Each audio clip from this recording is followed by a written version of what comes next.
Je vais vous raconter comment moi j'ai rencontré le Seigneur.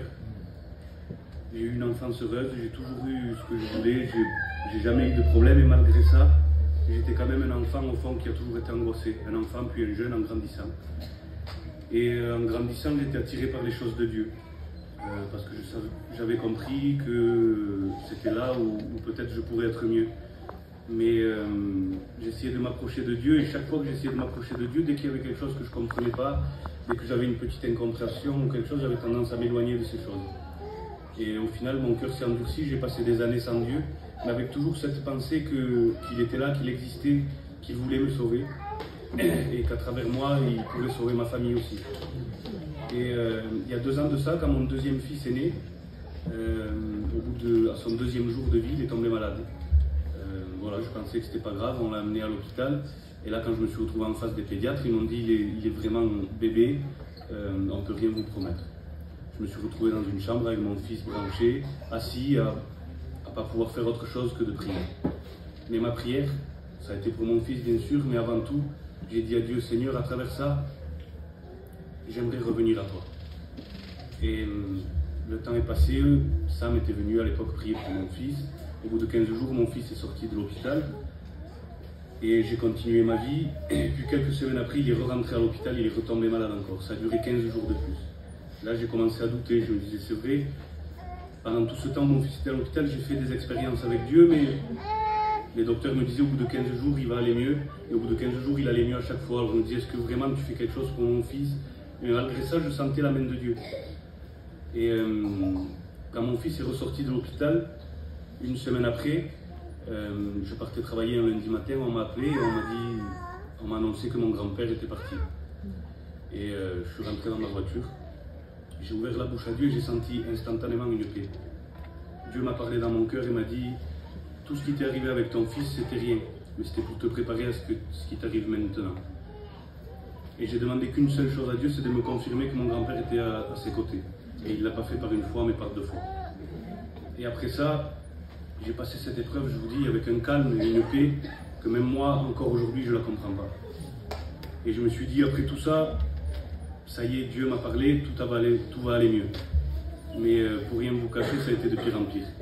Un mois après, ma femme a perdu sa grand-mère. On a passé des moments difficiles.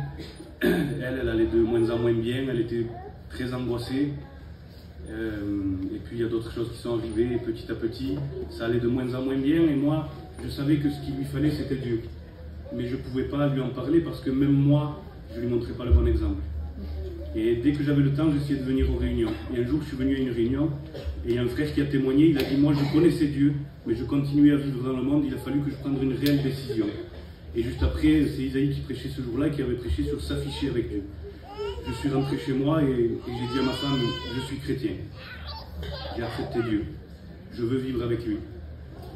Mais je n'ai pas voulu m'afficher trop. Je venais aux réunions, je priais chez moi dans le secret, j'écoutais des prédications, j'écoutais des témoignages, mais je voulais que ça se passe entre moi et Dieu. Je ne voulais pas encore me lever à des appels, je ne voulais pas encore parler à des frères, je voulais vraiment sentir l'approbation de Dieu personnellement pour moi. Et dans le secret, chez moi, j'ai eu cette relation avec Dieu. Il m'a délivré de tout ce qui me tenait attaché à ce monde. Il m'a fait comprendre réellement ce qu'il était, son amour, et j'ai pu avancer avec lui.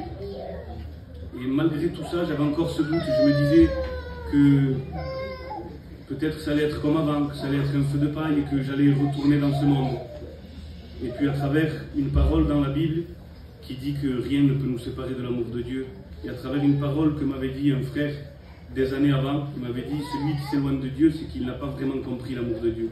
À travers ces paroles-là, j'ai compris que en fait, j'avais aucun pouvoir. Je ne pouvais pas me sauver moi-même, je ne pouvais pas sauver ma famille, je ne pouvais pas sauver mon foyer ni mes enfants. Et à ce moment-là, je lui ai tout laissé vraiment entre les mains. J'ai laissé mon travail, j'ai laissé ma vie, j'ai laissé mon foyer, j'ai laissé mes enfants, j'ai laissé la façon dont j'éduquais mes enfants. Je lui ai tout mis à ses pieds. Et c'est là que j'ai vraiment pu avancer avec lui. Et à travers ça, tout ça pour vous dire que c'est pas ce qui nous arrive dans la vie. Le monde il est dur, la vie elle est dure pour tout le monde. L'important c'est de passer cette vie avec lui.